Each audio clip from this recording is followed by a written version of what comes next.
So hello everyone, ये kinematics का part 1 PYQs का। पहला क्वेश्चन हमसे पूछा गया है, इसमें आप पढ़ लीजिए क्वेश्चन में डायरेक्ट आंसर पे चलता हूँ। इसमें एवरेज वेलोसिटी मेनली पूछा गया है, रिलेशन बिटवीन V1 V2 और x डिस्टेंस चला है V1 से, x चला है V2 में, तो हमें एवरेज वेलोसिटी निकालना है। तो एवरेज वेलोसिटी का सिंपल फॉर्मूला होता है total displacement upon net time. तो टाइम तो हमें यहाँ डायरेक्टली दिया नहीं, इसलिए हम जाएंगे speed is equal to distance upon time से। उसके हिसाब से x upon V1 x upon V2 लिखा गया। मान लीजिए यहाँ T1 है, यहाँ T2 है, उसके लिए हम speed is equal to distance upon time लिखेंगे, तो ये इक्वेशन आ जाएगा। अब इसके बाद तो केवल सॉल्व है, x से x ऊपर कट गया, फिर उसके बाद हम इसको क्रॉस मल्टीप्लाई कर देंगे, तो ये नीचे का सोल्यूशन हमको मिल जाएगा, जो कि सी ऑप्शन सही है। So next move to the next question. इस क्वेश्चन में जो क्रीम पॉइंट है वो क्रीम पॉइंट यही है कि कांस्टेंट स्पीड से चल रहा है, इसलिए इसका इंस्टेंटेनियस वेलोसिटी जो है डायरेक्ट हम लोग व्हील लिख सकते हैं। अब एवरेज वेलोसिटी की जहाँ तक बात रही, तो हमें टोटल डिस्प्लेसमेंट पता होना चाहिए। तो ये रहा हमारा टोटल डिस्प्लेसमेंट, और टोटल डिस्प्लेसमेंट हमारा आ जाएगा r√2, जानते हैं आप पाइथागोरस थ्योरम से। तो पाइथागोरस थ्योरम से r√2 डिस्प्लेसमेंट आ चुका है। टाइम के लिए हम लोग speed is equal to distance upon time का मदद लेंगे। अपॉन में जो टाइम लिखा है, चूँकि v वेलोसिटी से लिख रहा है तो स्पीड v है, और जो डिस्टेंस है वो इतना पार्ट लेंगे, तो वो 2πr का 1/4 है, तो 2πr/4 लिखेंगे टाइम की जगह। अब इसके आगे तो कुछ नहीं है, रेशियो लेना है। रेशियो आराम से लेके पाई रेशियो 2√2 आया है। हमसे x की वैल्यू पूछी गई थी, तो ये x की वैल्यू 2 है। So next move to the next question. अब इस क्वेश्चन में पूछा गया है एवरेज वेलोसिटी। तो एवरेज वेलोसिटी के लिए हमें चाहिए होगा डिस्प्लेसमेंट और टाइम। तो टाइम के लिए तो हम लोग यूनिटरी मेथड लगाएंगे, और यूनिटरी मेथड भी ठीक है, और एवरेज वेलोसिटी निकालना है तो टोटल टाइम भी निकाल सकते हैं। डिस्प्लेसमेंट के लिए हम लोग ये डिस्टेंस लेंगे, तो ये डिस्टेंस हम लोग अगर कोई ट्रायंगल बना लें ऐसे, जिसमें ये रेडियस से जो कॉर्ड पर लाइन डलती है वो परपेंडिकुलर होती है, हमें ध्यान रखना है। तो ऐसे बनाया, ये एंगल 60 डिग्री, ये भी एंगल 60 डिग्री। अब ये R है, तो ये चीज़ जो होगा, ये चीज़ मैं जिसको हाईलाइट कर रहा हूँ, ये वाला लेंथ जो होगा वो होगा R cos 60। और अब इसको इरेज कर देते हैं, नहीं तो बहुत वो हो जाएगा। और जो ये वाला लेंथ है जो मैं अंडरलाइन कर रहा हूँ पेन से, वो होगा R sin 60, और ये भी R sin 60।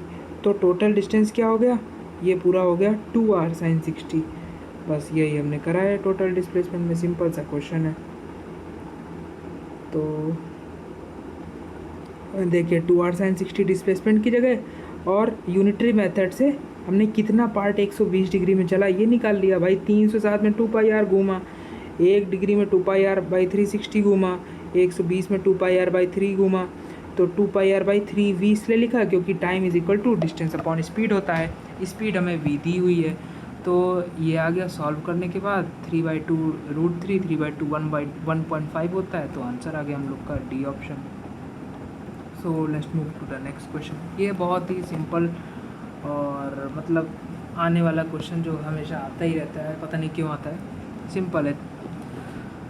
सो इसमें क्या क्या रहा है, पहले तो क्वेश्चन रीड आप कर लीजिएगा पॉज करके। इसमें दिया हुआ है कि AB, BC और CD आपस में पहले तो बराबर है, तो तीनों को x मान लिया।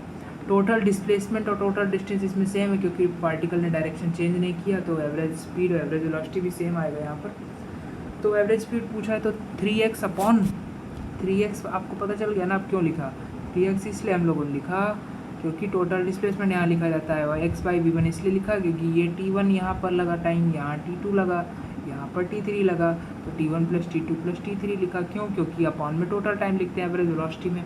बस इसको एलसीएम लिया, नीचे वाला ऊपर चला जाएगा, 3v1 v2 v3, और यहाँ नंबर ऑफ 2 टर्म्स में आ जाएगा आंसर। तो दिस इज अवर आंसर। तो इसके किस हिसाब से ऑप्शन में आ रहा है, बी ऑप्शन आ रहा है answer. So let's move to the next question. ये भी सिंपल क्वेश्चन है। इसमें पूछा गया है बॉडी मूव विद अ, ये तो बहुत सिंपल क्वेश्चन है, कांस्टेंट स्पीड से चल रही है in a circle of radius 10 metre. Radius यहाँ मेन चीज़ है, रेडियस से ही पूरा आंसर आ जाएगा। 10 मीटर यहाँ रेडियस है और 4 सेकंड में पूरा कंप्लीट, यानी 360 डिग्री घूमता है 4 सेकंड में।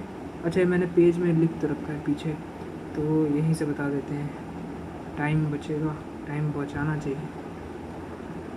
4 सेकंड में 360 डिग्री घूमता है, 1 सेकंड में इतना घूमेगा, 3 सेकंड में 270 डिग्री घूमेगा। अब चूंकि 270 सुनते ही अपने में 90 के 3 हिस्से हो जाते हैं, तो 270 कितना हुआ, इतना हुआ 270।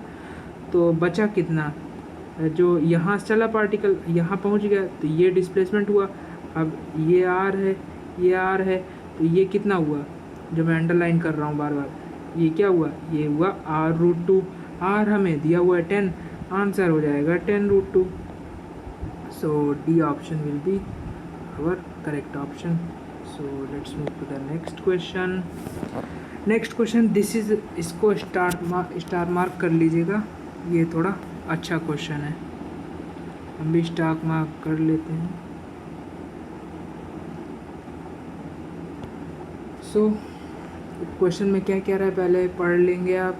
The horse rider covers half of the distance with 5 metre per second. जो आधा डिस्टेंस है, जो x है, वो 5 मीटर पर सेकेंड चलता है। बाकी का जो है, बाकी का जो डिस्टेंस है x, उसमें हमें मतलब कांस्टेंट स्पीड से नहीं चलता है। उसमें क्या है कि आधा टाइम बचे हुए x में, आधा टाइम तो चलता है 10 मीटर पर सेकेंड से और आधा टाइम चलता है 15 मीटर पर सेकेंड से। तो हमें एवरेज वेलोसिटी टोटल पूरी जर्नी के लिए निकालना है। तो हम सबसे पहले तो क्या करेंगे, अब चूँकि टाइम तो दिया नहीं कहीं एक्सप्रेशन में, क्वेश्चन में जिस टर्म में दिया है क्वेश्चन, अब उसी टर्म में तो सॉल्व करेंगे, अपने आप से थोड़ी ना कोई टर्म मान लेंगे वो। तो अब यहाँ अभी इतने पार्ट के लिए, कितने पार्ट के लिए, केवल सेकेंड हाफ के लिए केवल इतना पार्ट जो जर्नी का है, इसके लिए हम लगाएंगे speed is equal to distance upon time. तो अब इसके लिए लगा देंगे, तो डिस्टेंस बराबर स्पीड इंटू टाइम। तो अब पहले तो चला 10, तो 10 इंटू t/2 हो गया पहला डिस्टेंस, दूसरा डिस्टेंस हो गया 15 इंटू t/2। अब x और t के बीच में रिलेशन आ गया। अब एवरेज वेलोसिटी का होता है total displacement upon total time. तो डिस्प्लेसमेंट तो हुआ 2x। अब एक्चुअली यहाँ मीन स्पीड पूछा है, लेकिन पार्टिकल ने डायरेक्शन नहीं बदला, तो हम स्पीड और वेलोसिटी एवरेज उनका सेम होगा, लेकिन बोलना सेम नहीं है, क्योंकि कहीं कहीं मोस्टली केसेस में दोनों अलग आते हैं, क्योंकि डायरेक्शन जब चेंज हो जाती है तो दोनों वेलोसिटी और स्पीड दोनों सेम नहीं होते हैं। सो आ जाते हैं नीचे, नीचे नीचे स्क्रॉल नहीं हो रहा, अब हो गया। अब वैल्यू रख देना है, आंसर आ जाएगा भाई। यहाँ से t और x का जो रिलेशन आया है, अब उसको यहाँ पर सब्स्टिट्यूट कर दिया है टाइम की जगह, बस एवरेज वाला स्पीड जो आ गई, मीन स्पीड। एवरेज ध्यान रखें, एवरेज स्पीड और मीन स्पीड बराबर होती है फिज़िक्स में। सो नेक्स्ट क्वेश्चन की तरफ बढ़ते हैं। ये बहुत ही सिंपल क्वेश्चन और आखिरी क्वेश्चन हम लोग का रहेगा इस सेशन का, काइनेमेटिक्स पार्ट 1 का। इसमें पार्टिकल व्हीकल जो है वो 4 किलोमीटर चलता है 3 किलोमीटर प्रति घंटे की स्पीड से, और बाकी का 4 किलोमीटर जो चलता है वो चलता है 5 किलोमीटर प्रति घंटे की स्पीड से। तो हमें निकालना है एवरेज स्पीड। बहुत ही सिंपल, टोटल डिस्टेंस बाई 4 + 4 8 चला, 4 + 4 8 चला, और अपॉन में टाइम आएगा। तो टाइम के लिए हम बताए थे पहले, speed is equal distance upon time लगाएंगे, तो time is equal to distance upon speed. भाई पहले पार्ट में डिस्टेंस कितना रहता है 4, दूसरे मतलब स्पीड कितना रहता है 3, तो 4/3। दूसरे पार्ट में 4/5। अब इसका एवरेज स्पीड अब आ जाएगा, सॉल्व कर लेंगे 3.75। सो थैंक यू यहाँ तक वॉच करने के लिए। अब यहाँ तक आए तो आगे वाला क्वेश्चन भी आप देख के जाइए। आगे वाला क्वेश्चन हम लोग का सिंपल है बहुत। इतने पार्ट के लिए हम लोग को एवरेज स्पीड निकालना है, तो सेम है, आप सॉल्यूशन देख सकते हैं। बस इसमें जो मेन कंसेप्ट है वो कैलकुलेशन ही है, और प्लस पता नहीं क्या चेक करना चाह रहा है एग्जामिनर। मेरे हिसाब से ये वो चेक करना चाह रहा है कि टाइम को सेकंड में बदल पा रहे हो कि नहीं बदल पा रहे हो। बाकी तो सेम कंसेप्ट है एवरेज स्पीड का। Total distance upon total time 238 second आया, वही पुट कर दिया। और डिस्टेंस कैसे निकाला, अगर आपको डाउट है तो मैं बता देता हूँ भाई। ये आर है, ये आर है, ये पार्ट जो है वो 2πr का 1/4 पार्ट है, तो 2πr/4। तो तो पाई आर बाई 2 हो गया, बस उसी को ऐड कर दिया, डिस्टेंस आ गया। अब आ जाते हैं क्वेश्चन, आपको पता है क्वेश्चन अभी ऊपर किए थे 3v1 v2 v3 वाला, बस वही रिपीट हुआ है। बस इसमें अंतर क्या है, इसमें वैल्यूज़ दी हुई हैं तो हमें बस वो वैल्यू पुट करनी है। v1 की वैल्यू 11 दी हुई है, बस वही पुट करना है आखिरी स्टेप में, आंसर आ गया है हम लोग का। सिंपल क्वेश्चन हो, अपने आप से ट्राई ज़रूर कीजिए, आंसर अंत तक निकालिए, नहीं तो वहाँ एग्ज़ाम हॉल में दिक्कत होगा। सो अब इसमें इस क्वेश्चन क्या, वेलोसिटी और एक्स के बीच के रिलेशन दिया है और स्पीड निकालना है t इक्वल टू टाउ। तो सबसे पहले टाइम और वेलोसिटी के बीच में रिलेशन चाहिए, तब तो हम स्पीड निकाल पाएंगे t और टाउ का। तो सबसे पहले हम इस x को हटाते हैं और t लाते हैं यहाँ से। अब x को डायरेक्टली तो हटा नहीं सकते यहाँ से, तो अब क्या करते हैं, x और t में ही एक्सप्रेशन ले आते हैं। तो v को लिख सकते हैं dx बाई dt, तो यहाँ थोड़ा डायरेक्ट लिख दिया, dx लिख दिया, dt सीधा उधर भेज दिया। अब इसका इंटीग्रल कर देंगे, बाकी का कैलकुलेशन पार्ट है। तो जब एक बार हम लोग का x का टर्म, x के उसमें एक्सप्रेशन आ गया, अब उसको डिफ्रेंशिएट कर देंगे विद रिस्पेक्ट टू टाइम, तो वेलोसिटी आ गया। टाइम की जगह टाउ रख देंगे, तो हमारा जो आंसर पूछा गया है वो बी ऑप्शन निकल आएगा। अब आ जाते हैं नेक्स्ट क्वेश्चन की तरफ। नेक्स्ट क्वेश्चन बहुत ही ज़्यादा आसान है, और जो 4 किलोमीटर 5 किलोमीटर वाला क्वेश्चन था सेम उससे मिलता जुलता है, केवल वैल्यू बदला है। फर्स्ट हाफ ऑफ डिस्टेंस जो है वो 40 kilometre, other half 60 kilometre per hour. Average speed of the car निकालना है, तो 2x अपॉन 40 x अपॉन 60, और फिर उसके बाद वैल्यू रख देंगे, x कट गया, बाकी का कैलकुलेशन वाला पार्ट है 48 kilometre per hour answer. So thank you.